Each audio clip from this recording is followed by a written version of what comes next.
Hello అండి, welcome to my story Alekhya Parinayam. రెండు స్వచ్ఛమైన మనసుల కలయికే ఈ అలేఖ్య పరిణయం. మరి ఇంకెందుకు ఆలస్యం, పదండి కథలోకి వెళ్ళిపోదాం. అలా ఆదిత్య, అమ్మ బాబోయ్, మీరందరూ ఇలా పగబట్టేస్తే ఇక అలేఖ్య నన్ను పూర్తిగా మర్చిపోతుందార్తి. కొంచెం పుణ్యం చేసుకుని నన్ను అలేఖ్యను కలిపే మార్గం ఏదైనా ఉంటే చెప్పు అని బ్రతిమాలుకుంటాడు ఆదిత్య. ఏంటి చెప్పేది? నన్ను ఈ విషయంలోకి అస్సలు లాగకురా. నా కాపురంలో ఎసరు పెట్టకు. ఇప్పటికే నీ మూలంగా అలేఖ్యతో పాటు నేను అరుణ్ కూడా చాలా సరదాలు కోల్పోయాము. కాకపోతే నిండా మునిగాక చలెందుకని ఏదో ఏడుపులో నవ్వు, నవ్వులో ఏడుపు అన్నట్టు అలా కాపురాన్ని లాక్కుంటూ వస్తున్నాం. ఇప్పుడు నువ్వు మళ్ళీ అలేఖ్య జోలికెళ్ళి అరుణ్ చేత నన్ను మాటలు అనిపించకు అని అక్కడి నుండి లెగిసిపోతుంది ఆర్తి. ఆర్తి ఆర్తి అలా అనొద్దు ఆర్తి అంటూ వెళ్ళిపోతున్న ఆర్తి చేయి పట్టుకుంటాడు ఆదిత్య. వదలరా, అమ్మ చూసిందంటే తిడుతుంది. జస్ట్ ఇప్పుడే కిందకి వస్తుంటే తన గదికి పిలిచి మరీ కొన్నాళ్ళు నీతో మాట్లాడొద్దని చెప్పింది. అయినా మనసు ఒప్పక ఏదో మాట్లాడుతున్నాను, సంతోషించు. ఇక ఇంతకు మించి నేనేం చేయలేను ఖచ్చితంగా చెప్పేస్తుంది ఆర్తి. వెంటనే ఆదిత్య దీనంగా ముఖం పెట్టి తడిబారిన కళ్ళతో, ప్లీజ్ ఆర్తి, అసలు మనసేం బాలేదు. ఒక్కసారి అలేఖ్యతో మాట్లాడాలనిపిస్తుంది. అలేఖ్యను ఒక్కసారి క్షమించమని అడిగితే నా మనసులో ఉన్న బాధ కాస్త దిగుతుంది. అర్థం చేసుకో ఆర్తి, ఈ చిన్న హెల్ప్ చేసి పెట్టు. అరే, నీకేమైనా పిచ్చా? ఇప్పుడు నువ్వు ఫోన్ చేసినంత మాత్రాన అలేఖ్య నీతో మాట్లాడుతుంది అనుకుంటున్నావా? పిచ్చోళ్ళ మాట్లాడకు. మాట్లాడదంటావా? ఎందుకు మాట్లాడుతుందిరా? నీ పిచ్చితో దానికి పిచ్చెక్కించి వదిలిపెట్టావు. నాకు తెలిసి అలేఖ్య అస్సలు మాట్లాడదు. నువ్వెలా చెప్పగలవు? తను మాట్లాడనని నీతో చెప్పిందా? నాకు చెప్పక్కర్లేదు. అలేఖ్య కూడా నాకులాగా చాలా ఆత్మాభిమానం ఉన్న అమ్మాయి. అందుకే ఆ రోజు కోర్టులో ఆ ఆస్తి కాగితాలన్నీ నీ ముఖం మీద కొట్టేసి నిన్ను మళ్ళీ ముఖం కూడా చూపించొద్దని చెప్పేసి వెళ్ళిపోయింది అని చాలా కరుకుగా మాట్లాడుతుంది ఆర్తి. అప్పుడేదో కోపంలో మాట్లాడుతుందనుకోవచ్చు కదా. ఒకసారి క్షమాపణ చెప్తే కాస్త కోపం తగ్గించిన వాడినవుతాను కదా. చాలా ఆశగా మాట్లాడతాడు ఆదిత్య. అయినా ఇవన్నీ అయ్యే పనులేం కాదురా. నువ్వు ఫోన్ మాట్లాడగానే అలేఖ్య ఫోన్ కట్ చేయడం నిజం విసుగ్గా చెప్పేస్తుంది. మరి ఇప్పుడు ఏం చెయ్యాలి ఆర్తి? ఇక నేను అలేఖ్యతో మాట్లాడలేనా అని మళ్ళీ తడిబారిన కళ్ళతో ఆర్తి వైపు చూస్తాడు. వెంటనే ఆర్తి మనసు చెలించిపోయి అతి నెమ్మదిగా ఆదిత్య చెవి దగ్గరకంటూ తలను పెట్టి, అన్నయ్య, నేను చెప్పేది జాగ్రత్తగా విను. అలేఖ్య వాళ్ళు వస్తే 4 రోజుల్లో ఇక్కడకు రావచ్చు అని చెప్పగానే ఆదిత్య ఒక్కసారే ఆశ్చర్యంతో కళ్ళు తెరుస్తాడు. నిజమా? అలేఖ్య వస్తుందా? నిజం చెప్పు, నా గురించే వస్తుంది కదా అని సంబరంగా మురిసిపోతూ అడుగుతాడు ఆదిత్య. వెంటనే ఆర్తి ముఖం వికారంగా పెట్టి, నీ మీద నీకున్న నమ్మకానికి హ్యాట్స్ ఆఫ్ చెప్పచ్చురా. నువ్వెందుకు ఇలా ఊహించుకుంటున్నావో నాకు అర్థం కావట్లేదు, కానీ నువ్వు తనకి ఏం చేసావనరా నీ గురించి రావడానికి అని ఆర్తి వెటకారంగా అడిగేసరికి సంతోషంగా ఉన్న ఆదిత్య ముఖం ఒక్కసారిగా డీలా పడిపోతుంది.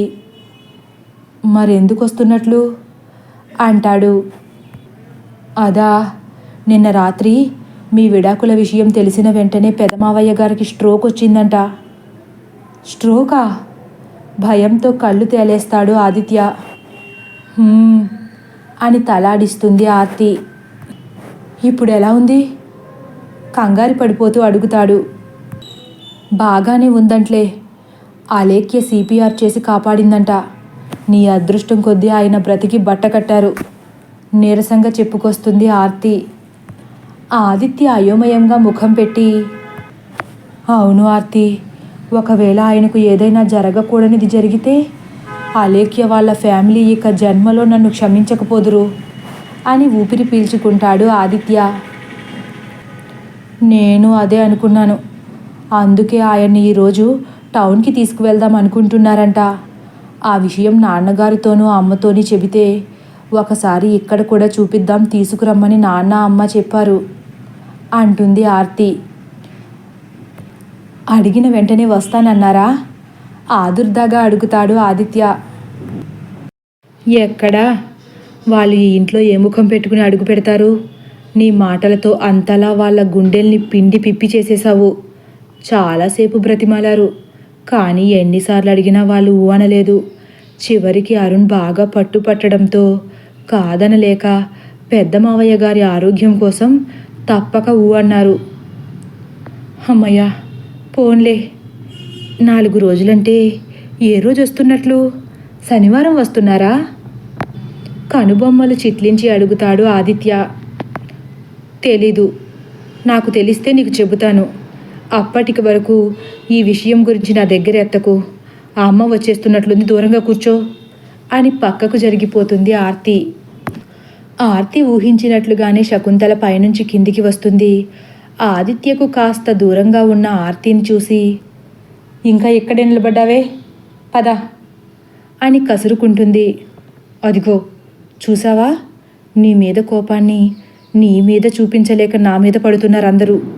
అందుకే నువ్వు నాకు ఎంత దూరంగా ఉంటే అంత మంచిదిరా అని నెమ్మదిగా చెప్పేసి ముందుకెళ్ళిపోతుంది ఆర్తి.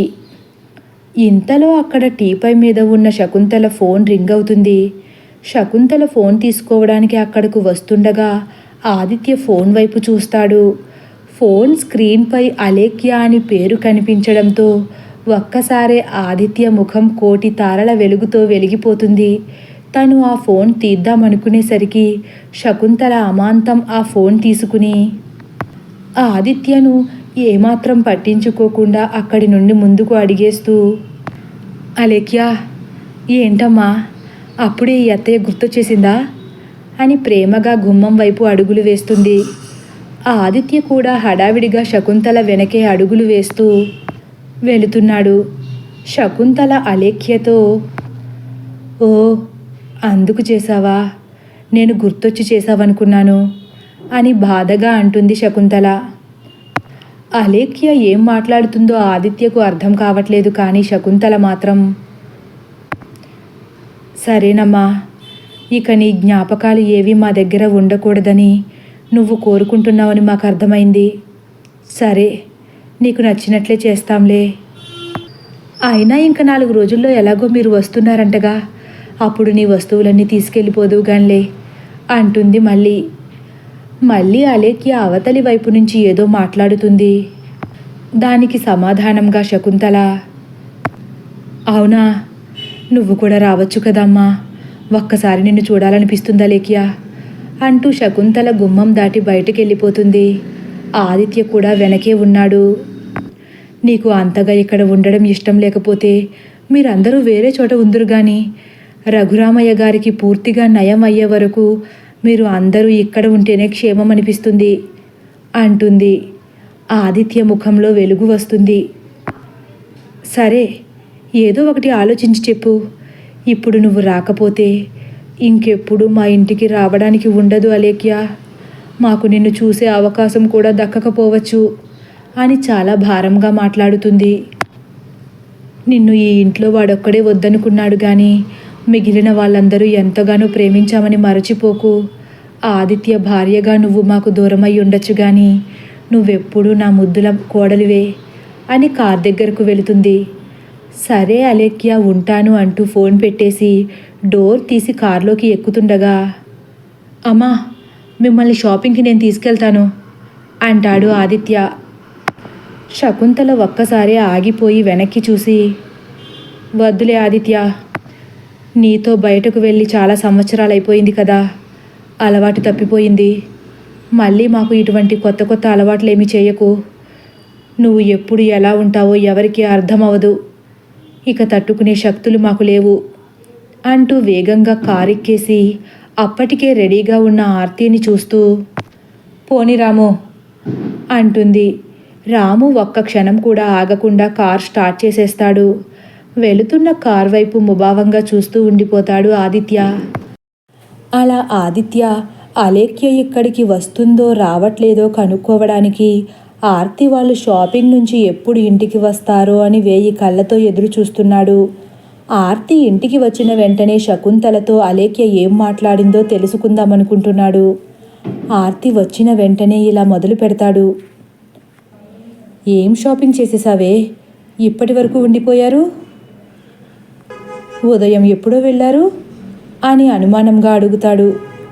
అసలు వెళ్ళాలని లేదురా, చాలా నీరసంగా ఉంది. కానీ 4 రోజుల్లో దీపావళి వస్తుంది కదా, పెళ్ళైన తర్వాత మొదటి దీపావళి. నేను అరుణ్ కలిసి తప్పకుండా వ్రతం చేయాలంట అంటుంది నీరసంగా ఆర్తి. ఆర్తి అలా చెప్పేసరికి ఆదిత్య ముఖం కూడా వాడిపోతుంది. ఒక్కసారి అలేఖ్యను తలుచుకుని ఆదిత్య మనసు చలించిపోతుంది. అవునా? చాలా నీరసంగా వస్తుంది ఆదిత్య మాట. అవునరా, పూజ ఖచ్చితంగా చేసి తీరాలంట, లేకపోతే మా కాపురంలో కూడా ఎక్కడ సమస్యలు వచ్చి విడిపోతామేమోనని వీళ్ళకు భయం పట్టుకుంది. అందుకే ఎంత బాధగా ఉన్నా పూజ పూర్తి చేసేయాలనుకుంటున్నారు అనేసరికి ఆదిత్య పక్కకు చూస్తూ, నేనే ఆ పిచ్చి పని చేసుండకపోతే నేను అలేఖ్య కూడా ఆ వ్రతం చేసుకునే వాళ్ళం కదా దీనంగా అంటాడు ఆదిత్య. అందరిది అదే బాధ కదా అంటుంది ఆర్తి. ఏం చేస్తాం, ఏ పని చేద్దామన్నా హుషారు లేదు. చెల్లెలి కాపురం అలా అయిపోయిందని అరుణ్ ఎంత బాధపడుతున్నాడో నీకేం తెలుసు? నీకు ఎవరి బాధలు పట్టవురా. నీకు నచ్చినట్లు నువ్వు బతికితే చాలనుకుంటున్నావు. కానీ మేము ముగ్గురు కనుక అలా అనుకుంటే ఈరోజు నువ్వు ఇలా కేసు నుండి బయటపడేవాడివి కాదు. అయినా నీతో ఇవన్నీ చెప్పి ఏం లాభంలే అంటూ మాట్లాడుతున్న ఆర్తి కళ్ళలో మొదటిసారి బాధ కనిపిస్తుంది ఆదిత్యకు. వెంటనే ఆర్తి చేయిపై చేయి వేసి, నన్ను క్షమించరా. నాలాంటి కొడుకు, నాలాంటి అన్న, నాలాంటి భర్త, నాలాంటి అల్లుడు ఎవరికి ఉండకూడదు. కేవలం నా ఒక్కడి వల్లే మీ అందరూ ఇంతలా బాధపడుతున్నారు. నిజానికి నేను ఏ బంధుత్వానికి పనికిరాను. క్షమించు ఆర్తి. నా వల్ల నువ్వు చాలా సంతోషాలు కోల్పోయావు. పోనీ నువ్వంటే నాకు చెల్లెలిగా పుట్టడం వల్ల ఆ పాపం అనుభవిస్తున్నావు అనుకోవచ్చు. కానీ అరుణ్ ఏం పాపం చేశాడు? అలేఖ్య ఏం పాపం చేసింది? నిజానికి నాలాంటి వాడు బ్రతికుండడం కూడా అనవసరమే అని నిర్జీవంగా అనేసరికి వెంటనే ఆర్తి ఆదిత్య చేతిలో ఉన్న తన చేతిని తీసుకుని అమాంతం ఆదిత్య నోటికి అడ్డుపెట్టి, అవే మాటలరా. నిజానికి నువ్వేమైనా కావాలని చేశావా? నీ తలరాత అలా ఏడ్చింది. సరే, నిన్నొకటి అడుగుతాను, నిజం చెప్తావా? అడుగు ఆర్తి. నీతో అబద్ధం ఎందుకు చెబుతాను? నీకు తెలుసు కదా నేను ఎప్పుడు అబద్ధం ఆడనని. కొత్తగా అడుగుతున్నావేంటి అనగానే ఆర్తి నెమ్మదిగా, నిజంగానే నువ్వు అలేఖ్యను ఇష్టపడుతున్నావా అని సూటిగా అడిగేస్తుంది. నీ మీదొట్టు, నా మీదొట్టు, నేను ఎంతగానో ప్రేమించే అమ్మ మీద ఒట్టు. అలేఖ్య నా ప్రాణం. కాదు, అలేఖ్య నా ప్రాణం అని ఆర్తి తలపై చేయి వేసి కన్నీళ్లతో చెబుతాడు ఆదిత్య. తదుపరి భాగం కోసం వేచి ఉండండి. ఒకవేళ నా కథ కానీ మీకు నచ్చినట్లయితే లైక్ చేసి సబ్స్క్రైబ్ చేయడం మర్చిపోకండి. Thank you for watching.